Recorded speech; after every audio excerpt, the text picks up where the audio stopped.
Hello బాగున్నారా అందరూ? Thank you for watching my channel విద్యా స్టోరీస్ ఫర్ యూ. ఈ వీడియోలో ఏ డే ఇన్ రైల్పేట్. ఇవాళ మేము ఈ డేలో ఏమేం చేసామో అదంతా ఈ వీడియోలో చూస్తాం. మనము చాలా ఇంట్రెస్టింగ్గా ఉండబోతుంది. తప్పకుండా వాచ్ చేయండి ఎండ్ దాకా. చల్లగాలికి చూడండి, గాలికి అరిటాకులు ఎట్లా ఊగుతున్నాయో. ఉదయాన్నే ఆకుకూరల అమ్మాయి వచ్చేసింది అమ్మటానికి. సో ఇది చాలా కన్వీనియంట్గా ఉంది. ఈ అమ్మాయి డైలీ వస్తుంది, సో కావాల్సిన రోజు తీసుకుంటుంటాము. సో ఇవాళ మేము గోంగూర అండ్ పాలకూర రెండు ఆకుకూరలు తీసుకున్నాము. పైనుండి కిందకి ప్రతిసారి దిగటం చాలా ప్రాబ్లం అవుతుందని చెప్పేసి ఇదిగో ఇలా బకెట్ ఒకటి కట్టాము. చక్కగా ఆ అమ్మాయి బకెట్లో పెట్టేసింది ఆకుకూరలన్నీ. నేనేమో మనీ బకెట్లో పెట్టి మళ్ళీ కిందకి పంపించాను. అది చాలా కన్వీనియంట్గా ఉంది కదా ఈ అరేంజ్మెంటు. ఇది చాలా కామన్ అరేంజ్మెంటు. ఊర్లలో ఉన్నవాళ్ళు ఇది తప్పకుండా ఈ అరేంజ్మెంట్ చేసుకుంటుంటారు. సో ఆ అమ్మాయి మళ్ళీ చేంజ్ నాకు బకెట్లో పెట్టింది. నేను మళ్ళీ బకెట్ పైకి తీసుకుంటున్నాను. సో మల్టిపుల్ టైమ్స్ కిందికి పైకి దిక్కుండా ఇది చాలా హెల్ప్ చేస్తుంది మాకు ఈ బకెట్ సిస్టము. అండ్ ఇదిగోండి 10 రూపీస్ కాయిన్. హైదరాబాద్లో 10 రూపీస్ కాయిన్స్ తీసుకోవట్లేదు, ఇక్కడైతే మరి వాడుతున్నారు. అండ్ మేము ముంబై అంతకుముందు ఢిల్లీ వెళ్ళినప్పుడు కూడా అక్కడ వాడుతున్నారు. హైదరాబాద్లో ఎందుకో తీసుకోవట్లేదు మరి. సో ఉదయాన్నే మేము ఇంకా వాకింగ్కి స్టార్ట్ అయ్యాము. బేసిక్గా అమ్మ నాన్న వాళ్ళ ఇల్లు ఇదిగో చెరువు దగ్గరలో ఉంటుంది. సో చెరువు చుట్టూతా అనమాట. చెరువు చుట్టూతా నడిచి వెళ్ళాలి. అక్కడ జిమ్ ఉంటుంది అండ్ పార్క్ ఉంది. సో నడుస్తున్నాము. అండ్ నేను విరికి చెప్తున్నాను, ఇది వీళ్ళిల్లు, ఇది వాళ్ళిల్లు, ఇది అది అని అన్నీ మొత్తము రైల్పేట్ గురించి చెప్తా ఉన్నాను ఇక్కడ. సో మార్నింగ్ నడుస్తుంటే చాలా చల్లగా బాగుంది చల్లగాలికి. ఇక్కడ చూడండి గోరింటాకు చెట్టు ఎంత పెద్దగా ఉందో. అసలు ఇంత పెద్ద గోరింటాకు చెట్టు ఎప్పుడు చూడలేదు నేను. అది చాలా పెద్దగా ఉంది. ఇంకా అన్నీ మా నైబర్స్ బేసిక్గా ఎవరెవరి ఇల్లు ఏంటి అనేది చెప్తా ఉన్నాను ఇక్కడ. ఇక్కడ చిన్న బుజ్జి వినాయకుడు గుడి ఉంటుంది. చాలా క్యూట్గా ఉంటాడు ఈ గణేష్. పింక్ కలర్లో ఉంటాడు, చాలా బాగుంటుంది. నేను ఎవ్రీ సండే వచ్చి మరీ దండం పెట్టుకొని వెళ్ళేదాన్ని ఈ వినాయకుడికి. ఇల్లు చూడండి ఎంత ఎంత నీట్గా ఎంత బాగున్నాయో. సో అలా నడుచుకుంటా పార్కుకి వచ్చేసాము. ఈ పార్కు చాలా నీట్గా మెయింటైన్ చేస్తున్నారు. మార్నింగ్ టైం ఎక్కువ జెంట్స్ కనిపిస్తున్నారు, అంటే లేడీస్ పనులు ఉంటాయి కదా ఉదయం పూట. సో అందుకని వాళ్ళు ఎక్కువ మార్నింగ్ టైం రావట్లేదు. బట్ ఈవినింగ్ టైం లేడీస్ బాగా వస్తున్నారు ఈ పార్క్కి. ఈ పార్క్ 1 రౌండ్ చేస్తే ఆల్మోస్ట్ రఫ్గా 350 స్టెప్స్ వస్తున్నాయి అన్నమాట. సో మేము ఈ చెట్టు బాగుంది కదా, గ్రీన్ అండ్ పర్పుల్ కాంబినేషన్లో. సో మేము 10 రౌండ్స్ చేస్తున్నాము. అంటే అరౌండ్ 3500 స్టెప్స్ అవుతాయి 10 రౌండ్స్ చేస్తే. అండ్ ఇలా నడుస్తూ ఉంటే అక్కడ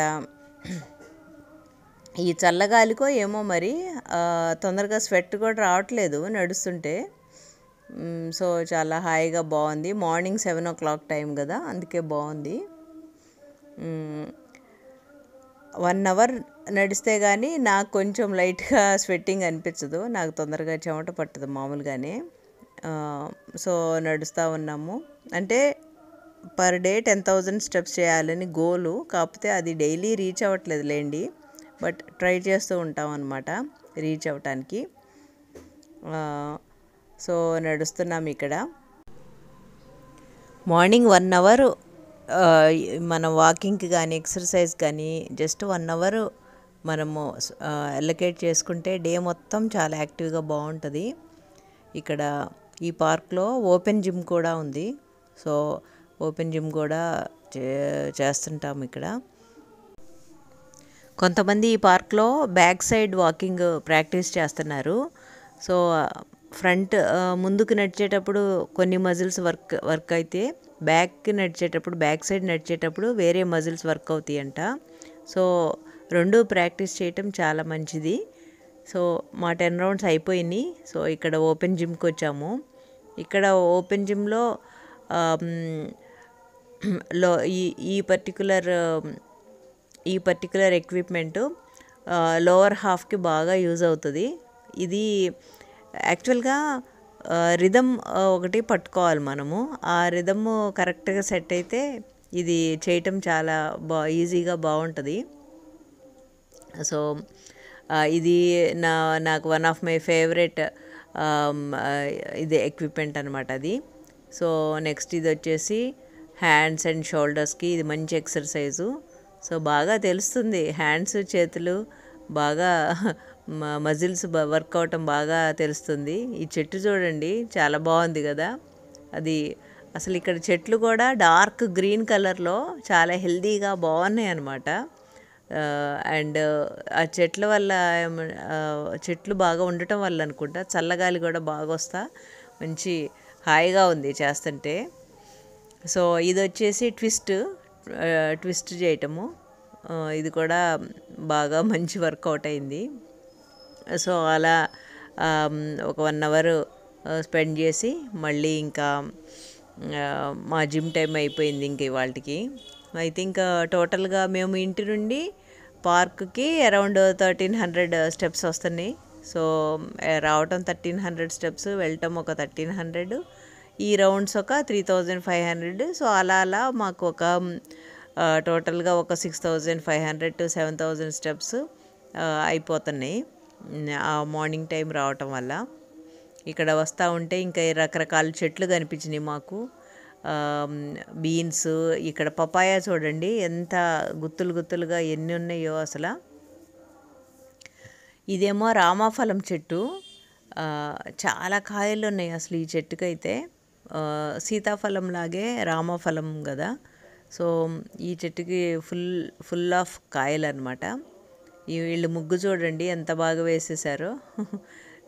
ఐ థింక్ సంక్రాంతి పండగ వస్తుంది కదా, అందుకేనేమో రంగులు కూడా వేశారు ముగ్గులో. సో మళ్ళీ నడుస్తూ వచ్చాము. ఈ చెరువు పక్కన ఉండటం వల్ల అనుకుంటా చెరువు గాలి బాగా చల్లగా బాగా వస్తూ ఉంది. ఈ చెరువుని నాగుల చెరువు అంటారు. ఈ చెరువు చుట్టూతా ఇదివరకు సైకిల్ తెగదొక్కేదాన్ని నేను. ఇది లైబ్రరీ, ఈ మా ఏరియాలో లైబ్రరీ ఇది. బయట గట్టు ఉంది కదా సిమెంట్ గట్టు.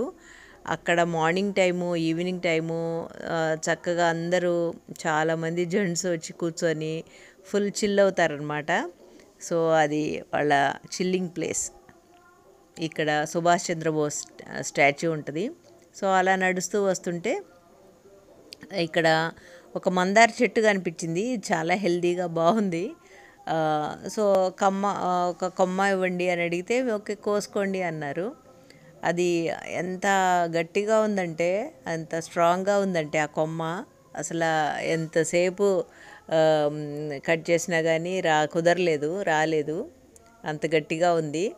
చెట్టు కూడా అసలు బాగా చాలా పెద్దగా ఉంది ఈ మందార చెట్టు.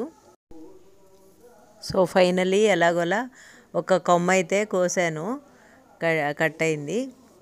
సో వస్తూ ఉంటే ఇక్కడ ఒక చిన్న ఇల్లు కనిపించింది.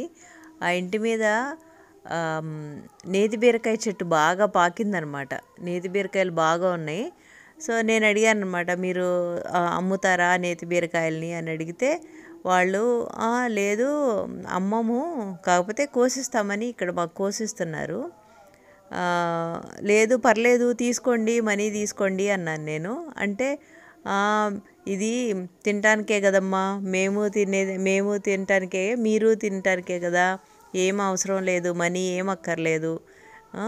ఈ మనీతో మేము ఏమన్నా బిల్డింగ్స్ కడతామా ఏంటి, మీరు ఇచ్చే ఆ డబ్బులతో ఏమొద్దు తీసుకెళ్ళండి అని ఇచ్చారు. కోసిచ్చారు ఫ్రెష్గా 2 నేతి బీరకాయలు 2 కోసిచ్చారు. ఒకటి మా నైబర్కి ఇచ్చి, ఒకటేమో మేము చాలా ఫ్రెష్గా అసలు అప్పటికప్పుడు కోసిచ్చింది కదా, చాలా బాగుంది. అదిగోండి మా నైబర్కి ఇచ్చాను ఒకటేమో మేము నేతి బీరకాయ పచ్చడి. ఆ రోజు మా బ్రేక్ఫాస్టు పెసరట్టు అనమాట. సో పెసరట్టు యాక్చువల్గా అల్లం పచ్చడి చేద్దామని అనుకున్నాను, కాకపోతే ఇంకా ఈ నేతి బీరకాయ ఫ్రెష్గా కోసిచ్చారు కదా, సో ఇది ఫ్రెష్గా ఇవాళే చేసేయాలి, ఇప్పుడే చేసేయాలి అని చెప్పేసి ఇంకా మళ్ళీ మెనూ మార్చేసి నేతి బీరకాయ పచ్చడి చేస్తున్నాను. నేతి బీరకాయ పచ్చడి చాలా సింపుల్, మామూలు అన్ని రోటి పచ్చడిలాగే పచ్చిమిరపకాయలు, ఈ నేతి బీరకాయలు, కొంచెం కరివేపాకు వేసి ఫ్రై చేయాలి ఆయిల్లో. కొంచెము ఒక 2-3 రెబ్బలు చింతపండు వేసుకోవాలి, కొంచెం సాల్ట్ వేసి కొంచెం ఫ్రై అయిన తర్వాత కొంచెం జీరా వేసేసి కొంచెము గార్లిక్ వేసి మిక్సీ చేసుకోవటమే. సేమ్ మామూలు అన్నీ రోటి పచ్చడిలాగే ఇది కూడా. అసలు టేస్ట్ అయితే అసలు ఎంత బాగుందో అనమాట. ఈ మధ్య బయట మార్కెట్లో కొన్న ఏంటో బాగా ముదిరిపోయి ఉంటున్నాయి నేతి బీరకాయలు. అసలు ఇదైతే నిజంగా నెయ్యి తిన్నట్టే ఉంది. అసలు చాలా బాగుందన్నమాట. చెట్టు కాయలు ఇచ్చిన వాళ్ళకి చాలా థ్యాంక్స్ చెప్పాలి. మేము చాలా రుచికరమైన బ్రేక్ఫాస్ట్ తిన్నామన్నమాట ఇవాళ. పెసరట్టు విత్ నేతి బీరకాయ పచ్చడి, రోటి పచ్చడి చాలా బాగుంది. ఎంతైనా ఆ ఫ్రెష్నెస్ వేరు. తర్వాత కాసేపు నైబర్తో ముచ్చట్లు చెప్పే టైము. అసలు హైదరాబాద్లో ఉంటే ఏంటో బిజీగా టైమే దొరకదు, ఇక్కడ ఉంటే ఏంటో చాలా లీజర్గా చాలా టైం ఉన్నట్టు అనిపిస్తుంది. అండ్ అన్నీ ఇంటి దగ్గరికే వస్తున్నాయి ఇళ్ళమ్మట. సో రొయ్యలు వచ్చినాయి, రొయ్యలు తీసుకుందామని చెప్పేసి రొయ్యలు తీసుకుంటున్నాను ఇక్కడ. ఇవి కూడా చాలా ఫ్రెష్గా ఉన్నాయి. మనం షాప్లో కొనే వాటికంటే ఇవైతే చాలా ఫ్రెష్గా బాగా అనిపించినాయి. కాకపోతే ఏంటంటే ఈయన నేను క్లీన్ చేసేవనమ్మా, మీరే చేసుకోవాలి అన్నాడు. సో సరే ఓకే అని చెప్పేసి అది రొయ్యలు తీసుకున్నాము. రొయ్యలు తీసుకొని ఇంకా ఆ రోజు ఉదయాన్నే గోంగూర తీసుకున్నాం కదా, సో ఫిక్స్ అయిపోయామన్నమాట. గోంగూర విత్ రొయ్యలు చేసుకోవాలి అని. గోంగూర కూడా ఫ్రెష్గా ఉంది, రొయ్యలు కూడా ఫ్రెష్గా ఉన్నాయి. సో గోంగూర రొయ్యల కూర చేసుకుందామని డిసైడ్ అయ్యాము. కాకపోతే అప్పటికే అరౌండ్ 12 అలా అయిపోయింది. సో అవన్నీ క్లీన్ చేసి అవన్నీ చేయటం చాలా లేట్ పడుతుంది కదా, అందుకని ఇంకా డిన్నర్కి చేసుకుందాము అని లంచ్కి వేరే కర్రీ చేసుకున్నాము. ఇక్కడ మా ఇంటి పక్కనే వేప చెట్టు ఉంది. ఆ వేపగాలి చాలా బాగుంటుంది. వేపగాలి చాలా మంచిది హెల్త్కి అని కూడా చెప్తుంటారు కదా. ఒకసారి మా నైబర్ వాళ్ళ బాబుకి, చిన్న బాబు అనమాట, ఒక 4-5 ఇయర్స్ బాబు, ఆ బాబు బాగా సిక్ అయిపోయాడు. సిక్ అయితే అప్పుడు డాక్టర్ చెప్పారంట, వేపగాలి తగిలేటట్టుగా వేప చెట్టు ఉన్న ఇంట్లో ఉండండి, ఒక 4-5 మంత్స్ అన్నా ఉండండి ఆ వేపగాలి తగిలేటట్టుగా అని చెప్పారంట. అప్పుడు వాళ్ళ నేటివ్ ప్లేస్కి వెళ్ళి అక్కడ వేప చెట్లు అవి ఉంటాయి కదా, సో అలా ఉన్న తర్వాత ఆ బాబుకి సిక్నెస్ అది తగ్గింది. సో వేప చెట్టు గాలి చాలా మంచిది అంటారు కదా. సో ఇక్కడ నేను అరటి చెట్లు, వేప చెట్టు గాలి అవన్నీ చక్కగా వస్తూ ఉన్నాయి. ఇంకా నేను అక్కడ కూర్చొని క్లీన్ చేస్తూ ఉన్నాను. ఎందుకంటే అతను క్లీన్ చేయను అన్నాడు, మీరే చేసుకోవాలి అని చెప్పాడు. సరే అని క్లీన్ చేస్తున్నాను. కాకపోతే ఆ చల్లగాలికి భలే హాయిగా, నాకైతే యాక్చువల్గా చెప్పాలంటే ఆ చల్లగాలి కొంచెం నిద్ర వచ్చినట్టుగా అనిపించింది. పైగా పెసరట్టు బాగా హెవీగా నేతి బీరకాయ పచ్చడితో హెవీగానే తినేసాను. అందుకనే ఏమో ఆ చల్లగాలికి కొంచెం నిద్ర కూడా వచ్చింది నాకైతే. సో అలా మొత్తానికి ఆ రొయ్యలు అవన్నీ క్లీన్ చేసి చాలా టైం అయింది. ఆ రోజు చాలా టైం పట్టింది మాకు. పైగా ఇవి చిన్నగా ఉన్నాయి కదా, అందుకే టేస్ట్ కూడా చాలా బాగున్నాయి. ఫ్రెష్ అవటము వల్ల ప్లస్ సైజు చిన్నగా ఉంటే రొయ్యలు బాగుంటాయి అంటారు కదా, అందుకే చాలా బాగున్నాయి. సో ఇక్కడ ఈవినింగ్ అయింది. ఈవినింగ్ అవగానే అమ్మని మా నైబర్స్ వాకింగ్కి వెళ్దామని పిలుస్తున్నారు. ఇక్కడ బాగుందనమాట. ఈవినింగ్ వీళ్ళు అందరూ కలిసి వాకింగ్ చేస్తారు. ఈ రోడ్లోనే ఆ చివరి నుండి ఈ చివరికి ఒక 2-3 రౌండ్స్ వేసి తర్వాత ఇంకా ఎవరో ఒకళ్ళ ఇంట్లో కూర్చొని ఇంకా మాట్లాడుకుంటారనమాట. సో అలా ఈవినింగ్ ఒక 2-3 అవర్స్ చక్కగా టైం పాస్ అయిపోతుంది మా మమ్మీకి. ఇదివరకు హైదరాబాద్లో ఉన్నప్పుడైతే కొంచెము అపార్ట్మెంట్ కల్చర్ కదా, అక్కడ అపార్ట్మెంట్స్లో ఉన్నప్పుడు కొంచెం ఎవరి ఇంట్లో వాళ్ళు ఉంటారు కదా అక్కడ, సో కొంచెం బోర్గా అనిపించేది. ఇక్కడికి వచ్చిన తర్వాత కొంచెం బాగా టైం పాస్ అవుతుంది.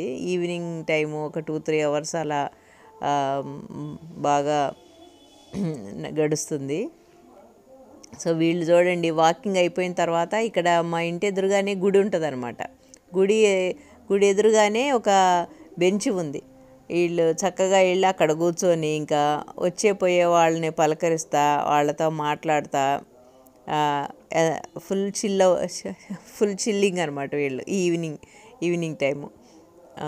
పైగా ఇట్లా చిన్న ఊర్లలో ఏంటంటే అందరికీ తెలిసిన వాళ్ళు ఉంటారు కదా. చిన్నప్పుడు నాకు బాగా గుర్తు, ప్రతి ఒక్కళ్ళు పలకరించి మాట్లాడుతూ ఉంటే సిరి విరి వాళ్ళు అడిగేవాళ్ళు అనమాట, ఏంటి వీళ్ళు కూడా మీ రిలేటివ్సేనా, అందరూ మాట్లాడుతున్నారు, అందరూ అడుగుతున్నారు ఎప్పుడు వచ్చారు ఏంటి అని. ఓ ఇంతమంది ఉన్నారా రిలేటివ్స్ మీకు అని వాళ్ళప్పుడు 2nd క్లాస్ చదివేవాళ్ళు అనమాట. సో వాళ్ళకేదో చాలా వింతగా విచిత్రంగా అనిపించేది. ఎస్పెషల్లీ యుఎస్ నుండి వచ్చిన వెంటనే కదా. సో వాళ్ళకి అమ్మో ఏంటి ఇంతమంది పలకరిస్తున్నారు, ఇంతమంది మాట్లాడుతున్నారు అన్నట్టు కొంచెం వాళ్ళకి వండర్ అయిపోయేవాళ్ళు అనమాట. సో అమ్మ వాకింగ్ ప్లస్ టాకింగ్ అయిపోయిన తర్వాత వచ్చి అక్కడ కొన్ని చెట్లు పెట్టాము. ఆ చెట్లకి వాటర్ పోయాలని వాటర్ పోస్తున్నారు ఇక్కడ. సో అలా ఈవినింగ్ రొటీను అలా అయిపోతుంది అనమాట. అమ్మకైతే బాగా టైంపాస్ అయిపోతుంది ఈవినింగ్ టైం ఇక్కడ. చెట్లు పెట్టాము కొన్ని, ఆ చెట్లు ఎలా వస్తాయో చూడాలి. బేసిక్గా కొన్ని మందార కొమ్మలు, రోజెస్, ఒక 2 రోజెస్, వాము చెట్టు, అవన్నీ పెట్టామన్నమాట. సో మా ఈవినింగ్ మెను రొయ్యలు గోంగూర కర్రీ. ఇది చాలా బాగా వచ్చింది, అసలు ఫుల్ సూపర్ టేస్టీగా ఉంది ఆ రోజు. రొయ్యలు గోంగూర నేనైతే ఎలా చేస్తానంటే, ముందు ఆయిల్ వేసేసి ఉల్లిపాయలు పచ్చిమిరపకాయలు ఫ్రై చేసి తర్వాత రొయ్యలు వేసి వాటిని బాగా ఉడికించి ఉప్పు కారం పసుపు వేసి, ఇంకా వేరే మసాలాలు ఏమి వేయకూడదు, కొంచెం అల్లం వెల్లుల్లి పేస్ట్ వేసి ఉప్పు కారం పసుపు వేసి బాగా అవన్నీ బాగా ఉడికి ఫ్రై అయిన తర్వాత, ఇంకా రొయ్యలు బాగా ఫ్రై అయిపోయినాయి అనుకున్న తర్వాత లాస్ట్లో ఈ గోంగూర మిక్సీ వేసి అది కూడా ఒక 10 minutes ఉడికించాలి అంతే, ఎక్కువ అవసరం లేదు. సో గోంగూర రొయ్యల కూర రెడీ.